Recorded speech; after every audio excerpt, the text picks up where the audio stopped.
नमस्कार दोस्तों। रामायण भारतवर्ष की पावन धरती में बनी थी और रामायण प्रभु श्री राम का एक पवित्र आदर्शवादी और मर्यादा पुरुषोत्तम श्री राम का चरित्र उसका वर्णन करता है।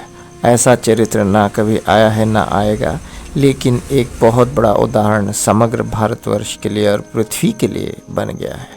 लेकिन उसके जो निर्माता हैं तुलसीदास के बाद अगर कलयुग के कोई तुलसीदास बने हैं तो वो हैं हमारे प्यारे स्वर्गीय, आज हमारे बीच नहीं है, रामानंद सागर। लेकिन वही रामानंद सागर 80 के दशक में रामायण तो उन्होंने बना दी टेलीविज़न में 1984 में, लेकिन उससे कई साल पहले उनका करियर शुरू हुआ था। हिंदुस्तान में जब वो आए और अपने करियर की शुरुआत की तो बहुत स्ट्रगल उन्हें करनी पड़ी थी। ऐसा होता था कि माहिम की खोली में 2 कमरा और उसी में अपने सारे बच्चे पत्नी समेत रहते थे वो। कभी सुबह खाना मिलता था तो शाम को खाना कहाँ से पैसा आएगा खाना बनाने के लिए, वो सोचना पड़ता था। राइटिंग का थोड़ा काम मिला हुआ था, लेकिन उसके बाद फिर काम खोजना पड़ता था। जैसे एक आम राइटर, एक्टर, डायरेक्टर स्ट्रगल करता है, वैसा स्ट्रगल उन्होंने किया।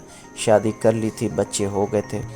तो उसके बाद एक दफ़ा ऐसा हुआ था कि बरसात उन्होंने लिखी थी तो पैसे भी उनको अच्छे मिले थे राज कपूर साहब के साथ। लेकिन उसके बाद फिर इनकम टैक्स ऑफिसर को पैसे देने के लिए, यानी कि जो ऑफिशियल गवर्नमेंट को फ़ीस देनी पड़ती है, वो देने के लिए उनके पास पैसे नहीं थे। बहुत बुरा हाल देखा, लेकिन भगवान के ऊपर भरोसा उन्होंने रखा। उन्होंने मेहनत के साथ साथ एक दुर्गा चालीसा का पाठ उन्होंने किया था और वो आमतौर पे एक राम भक्त, कृष्ण भक्त और नारायण भक्त थे, हनुमान चालीसा का पाठ करते थे। एक बहुत बड़े भगवान के उपासक थे और उनकी उपासना, आराधना उन्हें एक भक्ति की शक्ति देती थी। उस शक्ति के सहारे वो बड़े से बड़ा काम आसान कर देते थे। देखिए ना, रामायण बनाने का जब वक्त आया तो उनके पास पैसे ही नहीं थे। और उससे पहले ऐसा होता था, जब इनकम टैक्स ऑफिसर को पैसा देना होता तो एक बंदा उनके घर पे आ जाता है और कहता है ये चंद रुपये ले लीजिए। वो कहाँ से आया, क्या किया, क्या नहीं किया, किसी को नहीं मालूम है। स्वयं माता रानी, माँ दुर्गा, जिनकी उपासना करते थे रामानंद सागर, वो आके दे के चली गई।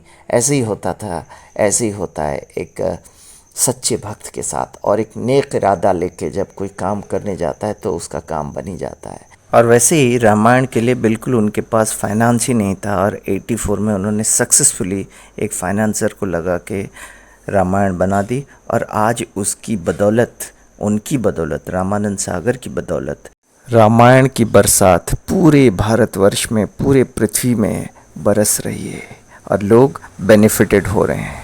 ओम साईं राम, जय साईनाथ, जय सिया राम।